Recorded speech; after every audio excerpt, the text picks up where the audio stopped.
ปฏิทินฟ้องเจ้าจากไกลดนนานแสนนานเพียงใด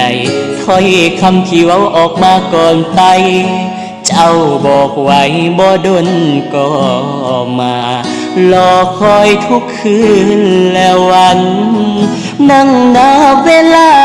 พบหน้า5 เดือน 6 ปีเจ้ายังบอกกลับมาขีดข้างฟ้าแทนวันและคืนผ่านไปนับมือได้น้ำตามันคอยจะไหลหนีอายไปเมื่อยใจเจ้าหูบอก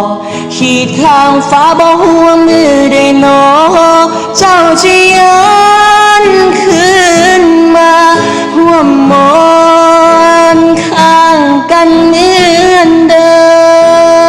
มตกลงกันขอบไอบ่ดนครึ่งเดือนก็ย้อนคืนมาข่าวเจ้าบ่ส่งหา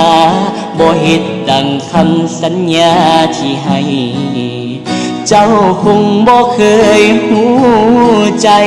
จิตใจของคนรอคอยหูบ่